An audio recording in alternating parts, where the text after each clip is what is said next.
So I'm thrilled today to announce that the new head coach for the Virginia Destroyers is Joe Moglia.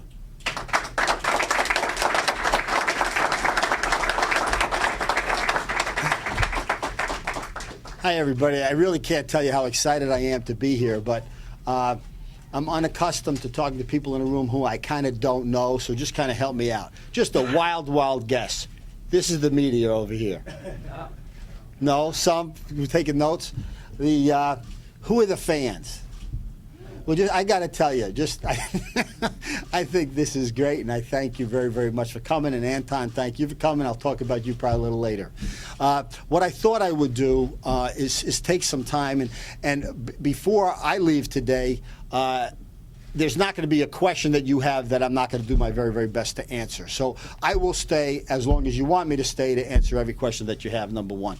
Number two, I thought, though, I would share a little bit with you about my history and what actually got me here today. So bear with me a little while I kind of wind up going through that.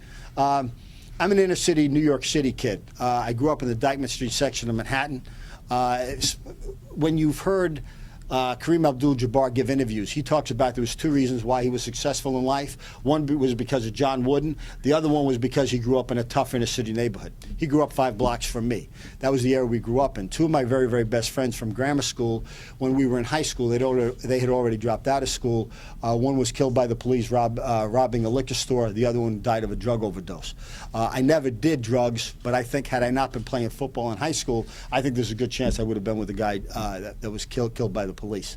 My father was born in Italy.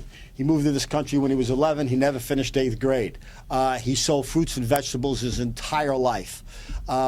He met my mom at the end of World War II in Ireland. My mom was the only person in her family to move to this country. She did that when she was 24 to marry my dad. My mom never finished high school. So I was the oldest of 5 kids. 7 of us grew up in a 2-bedroom, 1-bathroom apartment in the Dyckman Street section of New York.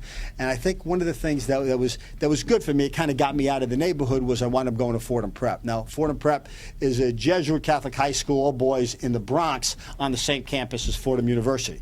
I played football and baseball there, and when I wasn't doing that, I worked in my father's fruit store, and my goal was to play football and baseball in college.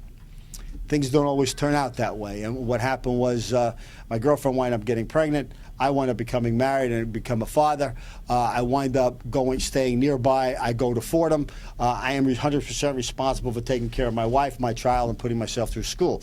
And that was difficult. And when I really thought it through, the reason why it was difficult was because I no longer had sports in my life. So remember, Fordham Prep, Fordham University on the same campus. So I go back to the prep and I asked them if they'd give me a coaching job, and they did. So my sophomore, junior, and senior year in college, I majored in economics, thought I wanted to be an investment banker on Wall Street. I don't know exactly why. I'm not sure I knew what an investment banker was, but that's what I thought I wanted to be. And during the season, I'm coaching football. In the off season, I'm working for my dad. But I love the coaching. I just love the coaching. And I decided that if I could get my own head high school football program upon graduation, I would pursue a career in coaching. If not, I'd try to go to Wall Street.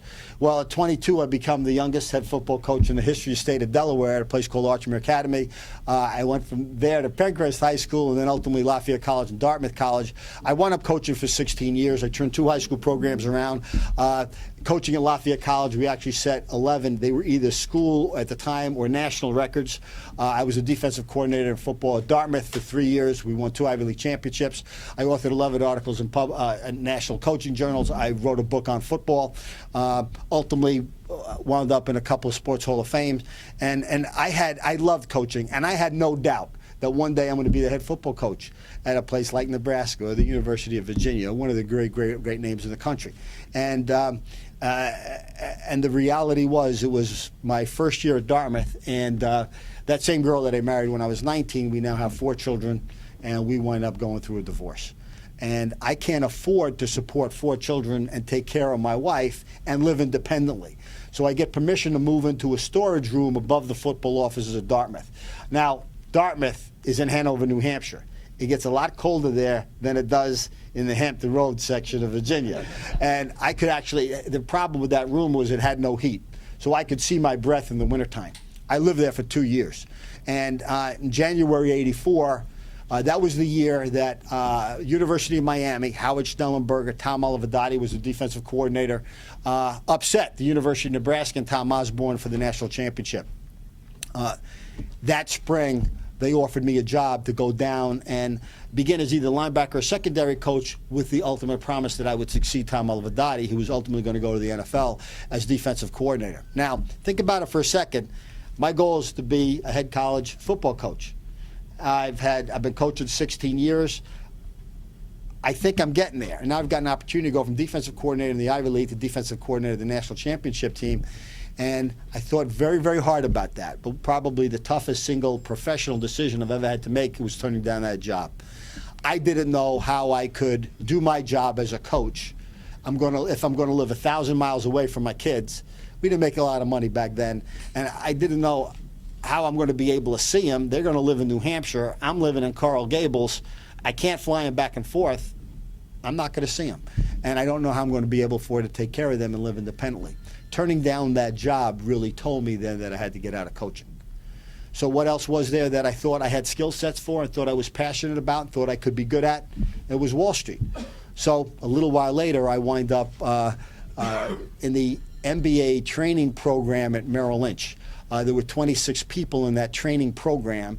There were 25 MBAs from Harvard, Stanford, Virginia, the finest graduate business programs in the country, and one football coach. And everybody in that program and everybody in the firm said, you know, this football guy's a nice guy, but he is not going to make it here. This is just not going to work out. He's not going to make it. Well, that's not quite the case. And I'm incredibly proud of the 17 years that I wound up spending at Merrill. You fast forward a little bit, and now it's the beginning of this decade. It's 2001, and remember, that's the time where the dot-com bubble had burst, and we're going through a pretty serious recession. Not as bad as what we're going through now, but pretty serious.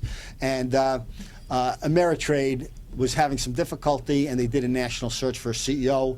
And in the spring of 2001, I remarry in 1995, have 2 stepsons. Now altogether I have 6 kids.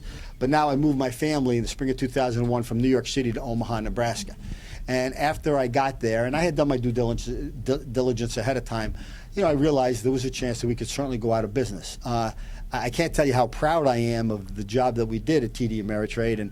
And over the span of, we had a $700 million market cap. We had $24 billion in client assets. Now remember, the beginning of the decade was very, very tough. The end of the decade, which started at the end of 2007, was very, very, very tough also. In that period, we grew our market cap from $700 million to $10 billion and $24 billion in client assets to $280 billion. And in 2008, when the entire financial world was blowing up, we had our 6th record year in a row. And frankly, we didn't make the mistakes that everybody else made. And they were conscious decisions. We think we did a pretty good job of assessing risk reward. And so I've always believed and felt passionate that part of the job of a leader is to make sure you have a real succession plan. And it's your job. You leave a legacy. That legacy is the organization, the institution, the franchise, the city, the team, the town, whatever it might be, is better after you leave than what it was before you got there. That's your job.